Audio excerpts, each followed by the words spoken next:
अंगारा अंगारा अंगारा। चंद्रमा में आग दिखाई दे रही है, तारे दिखाई दे रहे हैं, कोई नीचे नहीं गिरता। हनुमान जी ने विचार करके मुद्रिका गिराई और मुद्रिका में लिखा है राम नाम। मां संकट के समय तो राम नाम का ही स्मरण करो। यह मुद्रिका कहां से आई, किसने दी? चकित चितौ मुद्री पहचानी। हनुमान जी श्री राम कथा कहने लगे। जानकी जी ने कहा जितने इतनी सुंदर कथा सुनाई उसे भी तो देखें। हनुमान जी बोले बस माता कथा ही सुंदर है, कथा कहने वाला तो बिल्कुल बंदर है, ये छिपा ही रहे सो अच्छा। पर जानकी माता बोली बंदर ही सही, कथा सुनाने वाला तो सुंदर आवे। हनुमान जी सामने गए, जानकी माता ने देखा, फिर बैठी मन विस्मय भयो। हनुमान जी ने कहा राम दूत मैं मातु जानकी। हे माता मैं राम जी का दूत हूं, सत्य शपथ करुणा निधान की। और ये कहते कहते हनुमान जी के आंखों से आंसू बरसने लगे। कपि के वचन सप्रेम सुनि उपजा मन विश्वास, जाना मन क्रम वचन यह कृपा सिंधु कर दास। नरवानरई संग कहु कैसे, कही कथा भई संगति जैसे। परिचय होने पर कुशलता पूछने के बाद श्री जानकी जी ने एक ही बात कही, अह नाथ हो निपट बिसारी। भगवान ने हमें भुला दिया। हनुमान जी बोले नहीं माता, भगवान ने आपको नहीं भुलाया। तो जयंत के पीछे तो बाण लगा दिया, चरण पर चंचुका प्रहार करने वाले के पीछे बाण, और हरण करने वाला अब तक आराम से बैठा है। श्री हनुमान जी ने कहा माता वहां भगवान के पास धनुष बाण कहां था? प्रभु तो आपका श्रृंगार कर रहे थे। जानकी माता बोली हाँ बेटा, प्रभु ने उन्हीं लकड़ी की सीखें उठाई, एक को धनुष बनाया एक को बाण।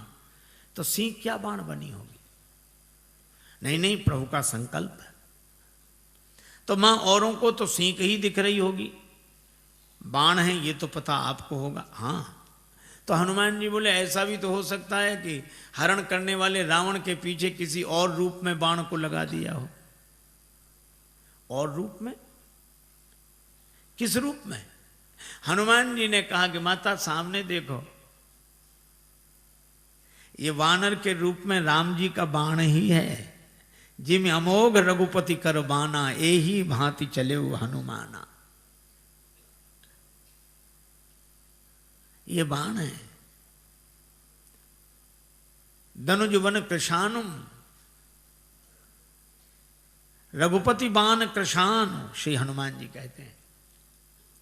जननी हृदय धीर धरु जरे निशाचर जान, ये राम जी का बाण है। सिंह के रूप में जयंत के पीछे बाण लगाया और बानर के रूप में रावण के पीछे बाण को लगा दिया। बेटा हनुमान अच्छा किया कि तुमने हमें बता दिया, तुम न बताते तो मैं कैसे जानते। हनुमान जी ने कहा कि माता मैं भला आपको बताऊंगा, आपको स्वयं पता लग गया। और आपने रावण से कह भी दिया। जब रावण ने कृपाण उठाई तो आपको लगा क्या मैं यहां बिल्कुल अकेली हूं। तो जैसे ही आपने सोचा तो आपको पता लग गया कि हनुमान यहां है।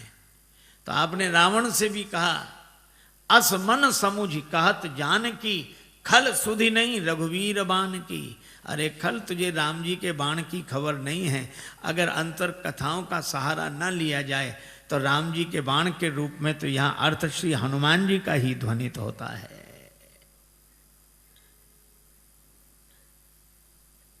हनुमान जी बोले माता चिंता मत करो, राम जी आएंगे, साथ में हम सब लोग रहेंगे।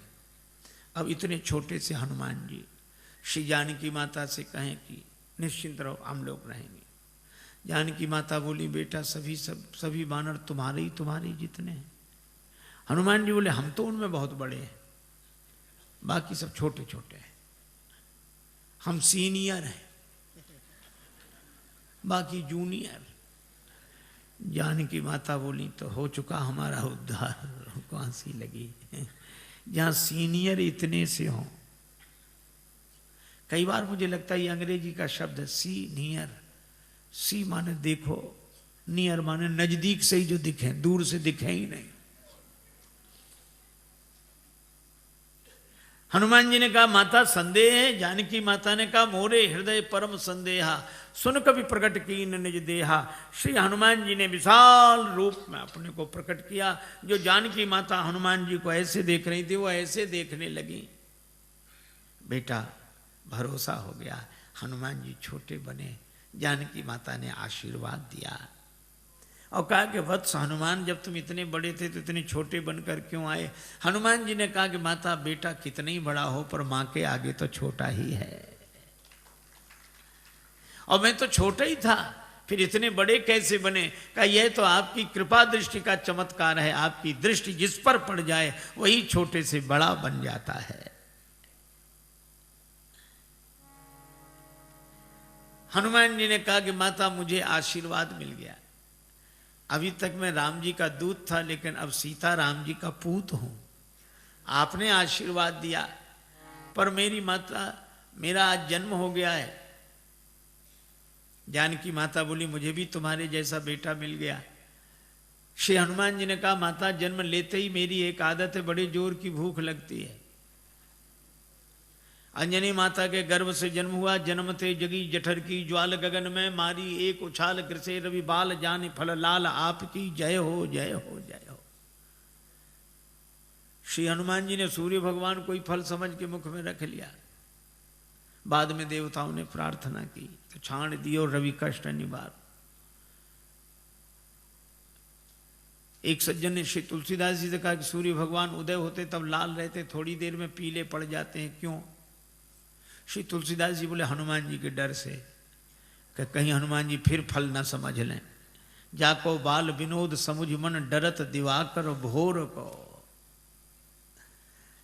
जब हनुमान जी बड़े हुए तो सूर्य भगवान से पढ़ने गए, गुरुदेव मुझे पढ़ाइए, मैं आपकी शरण में आया हूं। सूर्य भगवान ने देखा कि इस बालक को तो पहले भी कभी देखा है, पर याद नहीं आ रहा कहाँ देखा है। याद आ गया, आ गया, ये वही बालक है जो एक बार बचपन में आया था। ऐसे विद्यार्थी को पास रखना ठीक नहीं। पढ़ते पढ़ते कब भूख लगा, उतनी दूर से छलांग लगा कि आ गया, अब तो ये सामने ही रहेगा। सूर्य भगवान बोले हम चलते फिरते गुरुजी हैं, एक जगह नहीं रहते, तुम एक जगह रहने वालों से पढ़ो। हनुमान जी बोले हम चलते फिरते विद्यार्थी बन जाएंगे, गुरुजी पढ़ेंगे आपसे ही। ये तो गले ही पड़ गए। सूर्य भगवान ने कहा एक बात और है कि आमने सामने रहे तब तो पढ़ाई होगी। हम आगे आगे चलेंगे तो हमारी पीठ तुम्हारी तरफ, तुम आगे आगे चलोगे तो तुम्हारी पीठ हमारी तरफ, फिर पढ़ाई कैसे होगी? हनुमान जी ने कहा ये बात तो कठिन है। सूर्य भगवान बोले इसलिए तो कह रहे हैं रहने दो। पर हनुमान जी ने कहा गुरुजी इसका भी समाधान मिल गया। क्या? हम आपके आगे उल्टे चलेंगे, किसी की पीठ किसी की तरफ नहीं। सूर्य भगवान बोले वाह क्या विद्यार्थी मिला है, पढ़ाई अभी शुरू नहीं हुई है और पहले से गुरुजी के आगे ही उल्टे चलेंगे, तो फिर पढ़ने से लाभ क्या? जब उल्टे ही चलना है तो पढ़ने से लाभ क्या? हनुमान जी बोले गुरुदेव अगर उलटकर नहीं चले, जिंदगी नहीं बदली, तो भी पढ़ने से लाभ क्या? और हनुमान जी उल्टे ही चले। पाछले पगन गम मगन गगन मग क्रम को न भ्रम कपि बालक बिहार सो। तो सूर्य भगवान श्री हनुमान जी के बल से परिचित। कुछ लोग कहते हैं कि हनुमान ठुड्डी टेढ़ी पड़ गई इंद्र के वज्र की चोट से, पर तुलसीदास जी कहते हैं नहीं नहीं, इंद्र के वज्र की चोट हनुमान जी की ठुड्डी को नहीं लगी, हनुमान जी की ठुड्डी की चोट इंद्र के वज्र को लगी।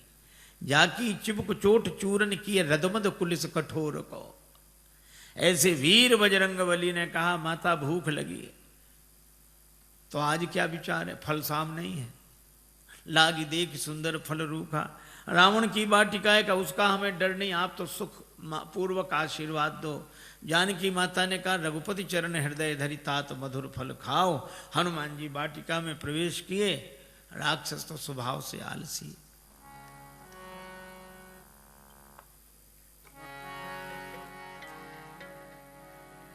चले नाहि सिर पैठी बागा चले नाई शेर बैठे। बागा चले नाई शेर बैठे। बागा चले नाई शेर बैठे। फल खायसी तरु तोरे लागा शेर पे। नागा चले नाई शेर बैठे। बागा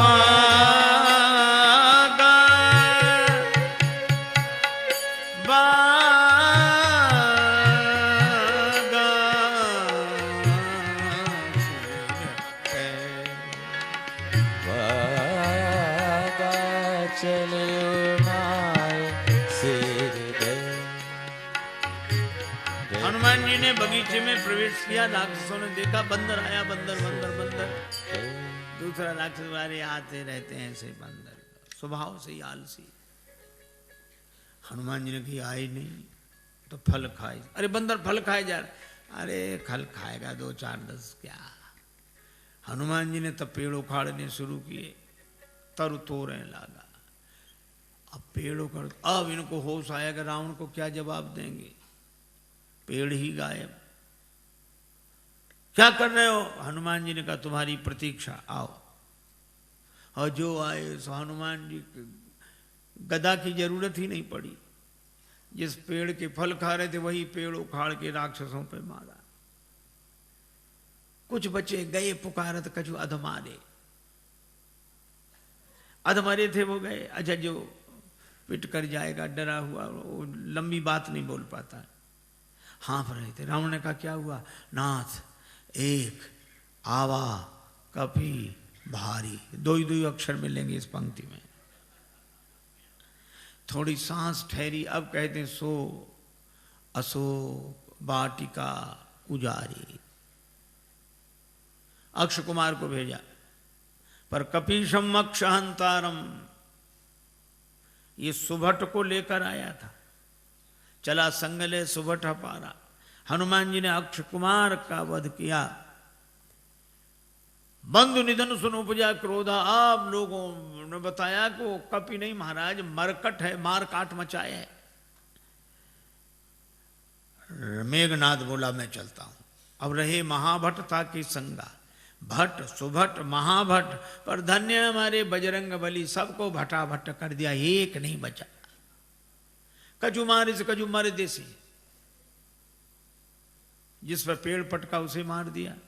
और एक राक्षस को इस हाथ में पकड़ा, एक को इसमें बड़ा रूप, तो ऐसे ऐसे रगड़ दिया। अब वो चिल्लावे बचाओ बचाओ। हनुमान जी कहते हैं मजीरा बजा के कीर्तन करने की आदत है, हम समझ रहे हैं कीर्तन नहीं हो रहा है। और जो हमें बचाओ, बचाएं तो तब जो ऊपर तक पहुंचेगा। बंदर को गिराओ, जो पांव के पास गए तो कछु मिली ऐसी धरी धूरी।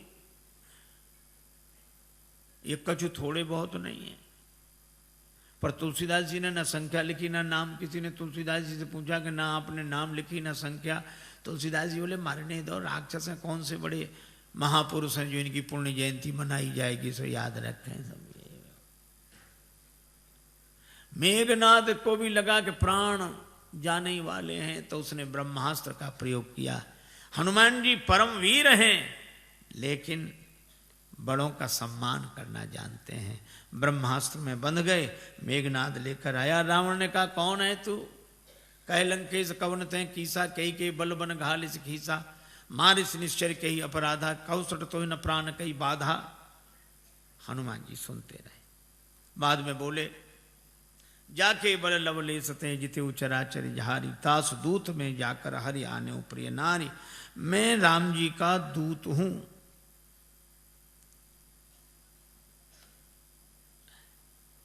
विनती करता हूं, विनती करो जोरी कर रावण सुनो, मान तज मोर सिखावन। पर रावण ने उस विनती को सुना नहीं। बोला मुझे समझा रहे, मुझे समझाने का फल जानते हो? हनुमान जी ने कहा कि हाँ फल तो जानते हैं, क्या फल है? हमारे यहाँ सम्मान होता है उपदेश देने वालों का। रावण बोला सम्मान नहीं, हमारे यहाँ सम्मान नहीं मिलेगा। मृत्यु निकट आई खल तो ही, काल की अधिष्ठात्री शक्ति मृत्यु को रावण ने हनुमान जी के बगल में खड़ा कर दिया। हनुमान जी डरे नहीं।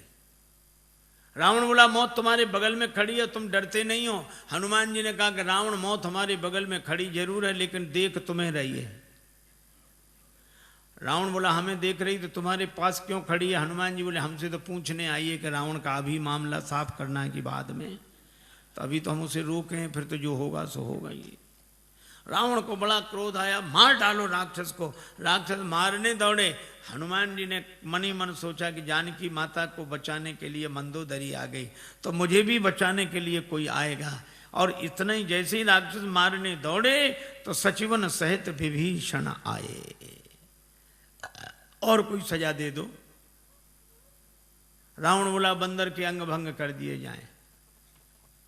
हनुमान जी ने सोचा पता नहीं कौन से अंग भंग किए जाते हैं। पूंछ लटक रही थी पीछे। रावण ने कहा अंग भंग करो, तो हनुमान जी ने पूंछ पकड़ी, दोनों हाथों से माथे से लगाते, पूंछ को देखते फिर माथे से, 2 बार ऐसा किया। रावण बोला समझ गया, कपि के ममता पूंछ पर, इसकी ममता पूंछ पर है, सबई कहो समझाए। हनुमान जी ने सोचा कहीं ऐसा ना हो रावण ये कह दे कि एक तलवार मंगाए के पूंछ देहु कटवाए। सरस्वती माता की ऐसी कृपा हुई। रावण बोला तेल बोरी पट बांध पुनि पावक देहु लगाए, बचन सुनत कभी मन मुस्काना, भई सहाय सारद में जाना। राक्षसों ने वही रचना की। तेल तो खत्म, घी खत्म। रावण बोला मूर्खों घी के लिए कहा किसने था? हमने कहा था तेल बोरी पट, तुमने घी। राक्षस बोले हमने सोचा बंदर की पूंछ में थोड़ा बहुत लगेगा, वो तो बढ़ती जा रही है। रावण बोला तेल में ही डुबो कपड़े। हनुमान जी के पास गए कि घी नहीं तेल। हनुमान जी बोले जैसी जिसकी श्रद्धा हो, हमें सब स्वीकार है। अच्छा आपने कभी विचार किया कि रावण को हनुमान जी की पूंछ से क्यों चिढ़ है? रावण को हनुमान जी की पूंछ से चिढ़ है क्यों? आपने देखा होगा पूंछ अंग विशेष को कहते हैं और प्रतिष्ठा को भी पूंछ कहते हैं। कई बूढ़े लोग घर के बाहर मिलते हैं उदास, उनसे पूछो क्यों, क्या बात है? कुछ नहीं। फिर भी अब इस घर में हमारी कोई पूंछ नहीं रही। बोलो है पूंछ की परेशानी की नहीं। उनके घर गए, चाय की कौन कहे, पानी तक के लिए नहीं पूछा। बेटे से कहो तुम पिता को नहीं पूछते हो, वो कहता पिताजी ने हमसे पूछकर काम किया कभी कुछ? सब जगह पूंछ की ही समस्या, और हम अपनी पूंछ आगे रखते हैं पीछे नहीं। और रावण को भी हनुमान जी की पूंछ से ही चिढ़ है। रावण को लगता है लंका हमारी और हमारे यहां इनकी पूंछ। तो ईर्ष्या की आग में जलने वाला पूंछ को जला देना चाहता है, लेकिन जब जब कोई दुर्जन किसी सज्जन की बढ़ती हुई प्रतिष्ठा की पूंछ को मिटाने की चेष्टा करता है, तब तब भगवान की कृपा से उसकी पूंछ और बढ़ती है। बाढ़ी पूंछ की न कभी खेला। आग लगने वाली थी। हनुमान जी ने सोचा नगर में घूमकर देख लें, सभी ने चंदा दिया है, प्रसाद भी तो वहां वैसा वैसा देना पड़ेगा। रावण बोला बंदर को नगर में घूम कर आए, सब जगह से कुछ न कुछ आया, विभीषण के यहाँ से कुछ नहीं, इन्हें प्रसाद नहीं देना। आग लगी, हनुमान जी को पता ही नहीं लगा। देखा कि आग लगी, पावक जरत देखी हनुमंता, भय परम लघु रूप, तुरंत छोटे बन गए और ब्रह्मास्त्र से निकल आए। पर बड़ा विशाल रूप बनाया, बालधी विशाल विकराल ज्वाल जाल मानो, लंक लील वेकों काल रसना पसारी है। चारों तरफ आग, ऐसी आग लगाई। पूंछ तो पहले से ही लंबी, जैसे बगीचे में बैठकर आदमी पाइप से पानी देता, यहाँ वहां वहां। हनुमान जी ने ऐसे आग लगाई चारों तरफ। रावण ने बड़ी कोशिश की, बादलों से कहा बरसो। बादल बोले जो आ गया। उसी समय हवा इतनी तेज चली कि पानी बरसे बादल बरसे लंका में, और पानी गिरे 2 किलोमीटर दूर उधर जाके जहां आग नहीं थी। रावण ने प्रलय के बादल बुलाए, प्रलय पयोधि बोले, वो भी नहीं बुझा सके। राम रोष पावक सो जरई, लंका जलकर राख हो गई। और हनुमान जी जानकी माता के पास पूंछ बुझाकर छोटा रूप बनाकर, जानकी माता ने कहा, वत्स मुझे तो बड़ा डर हो रहा था, लंका जल गई, तुम्हारी पूंछ का बाल भी नहीं जला। क्यों? हनुमान जी ने कहा कि माता, लंक जला के जली भी नहीं, हनुमंत विचित्र है पूंछ तुम्हारी। जानकी माता कहती हैं, लंक जला के जली भी नहीं, हनुमंत विचित्र है पूंछ तुम्हारी। कौन सा जादू राजेश भरा, हंसी पूछती हैं मिथिलेश दुलारी। हनुमान जी कहते हैं, बोले कपि ही राघव आगे, हृदय में आगे राम जी बैठे। बोले कपि ही राघव आगे है, पीछे है पूंछ रहस्य है भारी। वानर को भला पूछता कौन, श्री राम के पीछे है पूंछ हमारी। आगे राम जी के पीछे ही हमारी पूंछ है, नहीं तो कौन पूछता। माता, लंका साधारण आग में नहीं जली, पावक में जली। राम रोष पावक, तो तुम्हारी पूंछ बची कैसे? का उस पावक में आप भी तो रह रही हैं माता। जानकी माता बड़ी प्रसन्न हुई, आशीर्वाद दिया। चूड़ामणि लेकर हनुमान जी विदा हुए। जानकी माता ने कहा कि प्रभु को प्रणाम कहना। संदेशा लेकर हनुमान जी आए। भगवान को पता लगा। हनुमान जी ने कहा कि जानकी माता की अत्यंत विपत्ति है। भगवान बोले, विपत्ति तो तब होती है जब कोई भजन न करे, पर जानकी माता भजन कर रही तो अति विपत्ति। इसका अर्थ कोई भजन करे तो अति विपत्ति, न करे तो केवल विपत्ति। हनुमान जी ने कहा, हाँ प्रभु। कहा कैसे? कहा कोई भजन करता है तो वह भगवान को याद कर रहा है, कोई भगवान को याद न करे तो विपत्ति, लेकिन कोई भगवान का भजन करे और भगवान ही उसे भूल जाए तो अति विपत्ति। श्री सीता जी ने आपको नहीं भुलाया, आपने सीता जी को भुलाया। नेत्र भर आए भगवान के। हनुमान, मैं तुमसे उऋण नहीं। हनुमान जी चरणों में गिर गए। भगवान उठाना चाहते हैं, हनुमान जी उठना नहीं चाहते। प्रभु मैं बालक हो गया जानकी माता के यहाँ जाकर, अब बालक की मर्जी, उसे उठना होगा उठेगा, नहीं उठना होगा तो नहीं उठेगा। उठो उठो हनुमान, हम भी तुम्हें हृदय से लगा लें। हनुमान जी बोले, चरणों में अच्छे मिलेंगे तो आधी जिम्मेवारी हमारी, आधी आपकी, और जो आपके चरणों में गिर जाता है उसकी पूरी जिम्मेवारी आपकी। भगवान हनुमान जी को उठाकर हृदय से लगाते हैं। वानर वाहिनी के संग प्रस्थान करके समुद्र किनारे आए। पुल बनना है। विभीषण जी कहते, महाराज समुद्र से विनती करो। लक्ष्मण जी कहते, सुखा डालो। भगवान ने कहा, ऐसे ही करो। 3 दिन विनती की, नहीं माना। लक्ष्मण धनुष बाण लाओ, और समुद्र विप्र रूप में सामने आया। महाराज क्षमा करें। भगवान ने कहा कि वानर वाहिनी कैसे उतरे, उपाय बताया। नल नील के स्पर्श किए हुए पत्थर पानी में तैरेंगे, पुल बनाइए, और इस बाण से मेरे उत्तर तट पर रहने वाले राक्षसों को समाप्त कर दीजिए। अब देखो कितनी अद्भुत बात है। कोई न डूब रहा, उसके गले में पत्थर बांध दो तो जल्दी डूब जाता है, और पत्थर को कितनी भी ऊंचाई तक फेंको पर आएगा नीचे। ये पत्थर मानो कर्म का स्वरूप है, कर्म कितना ही ऊंचा करो अंत में नीचे लाएगा।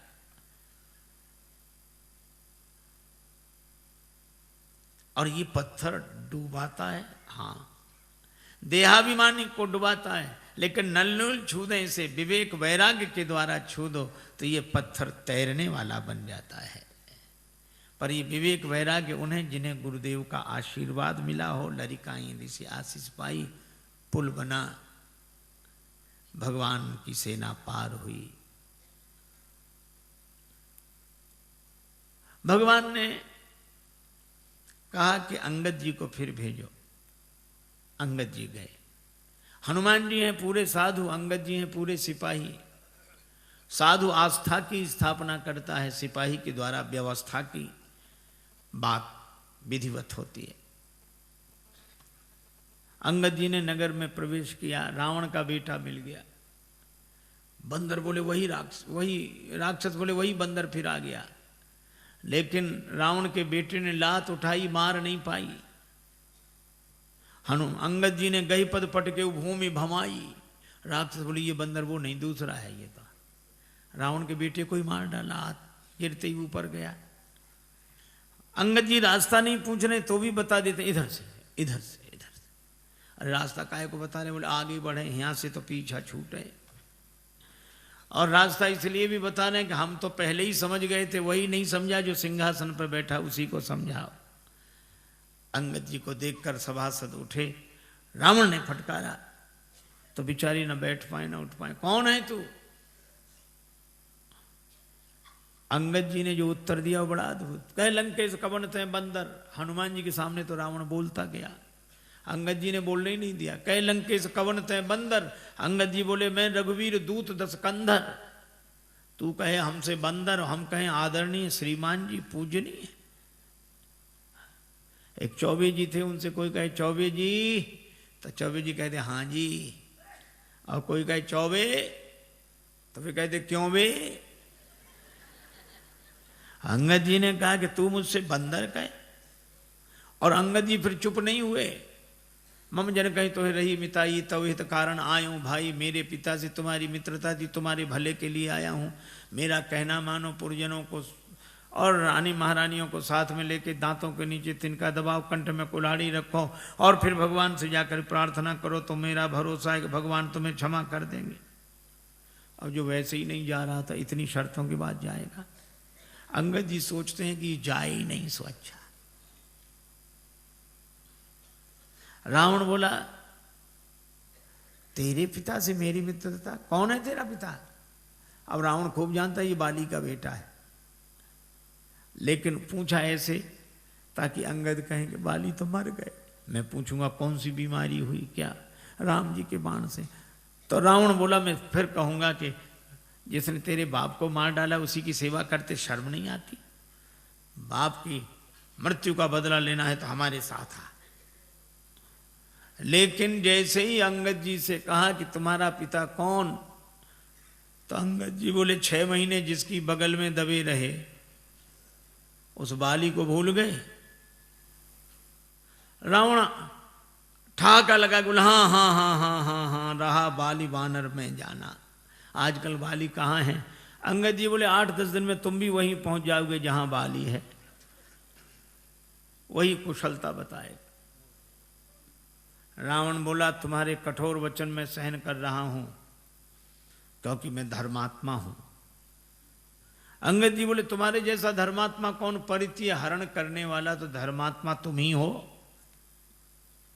शर्म नहीं लगती? डूब न मरो धर्म व्रतधारी। रावण ने कहा तू मुझे नहीं जानता, मैंने अपने सिर काट काट कर शंकर जी को चढ़ा दिए, मैं वीर हूं। अंगद जी ने कहा इंद्रजाली अपना पूरा शरीर काट देता है, कोई उसे सेना में भर्ती नहीं करेगा कि बड़ा वीर है। मैंने जला दिए सिर। अंगद जी बोले जरा ही पतंग विमोह, बस पतंगे रोज जलते हैं। दूसरे दिन अखबार में खबर नहीं छपती कि पिछली रात इतने पतंगे वीर गति को प्राप्त हुए। ये कोई वीर गति है?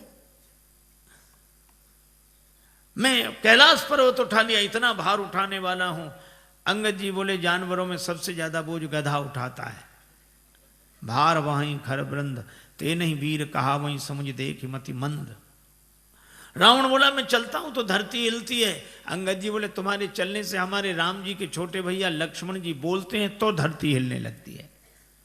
लखन सकोप बचन जब बोले, डगमगान मही दिग्गज डोले। रावण बोला ऐसा? तो बड़े भैया को तो बोलना ही नहीं पड़ता होगा, धरती हिल जाती हो। हाँ नहीं बोलना पड़ता। वे धनुष पर हाथ फेरे, सर चाप कर फेरन लगे तो भूधर डगमगे। रावण बोला क्यों रे? बाली तो इतना गप्पी नहीं था। बाली न कबू गाल असमारा, मिली तपसिन तय भय से लवारा। अंगद जी बोले करके दिखाऊं।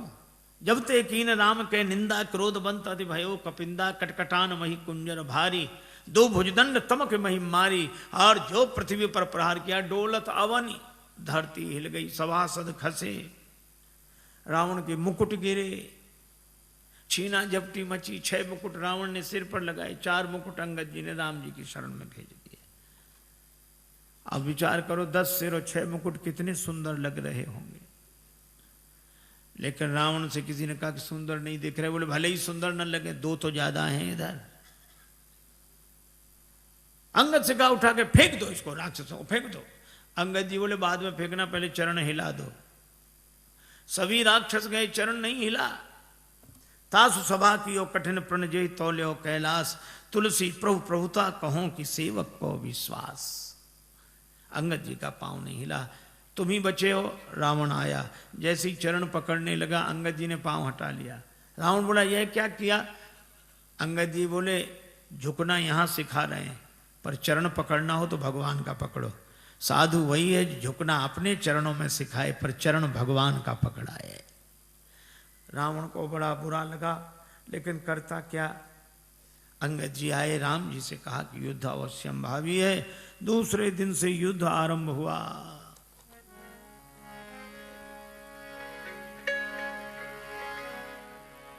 उत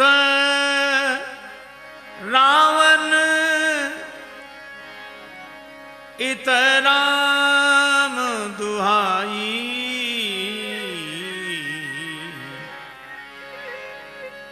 जयति जयति कर परी लड़ाई। जयत जयत कर लड़ाई जयत जयत जय परी लड़ाई। जयति जयति कर परी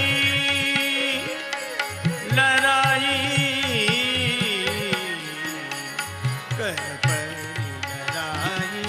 जयत जयत कर परी लड़ाई जयत जयत कर परी लड़ाई जयत जयत कर परी लड़ाई। लड़ाई शुरू हुई।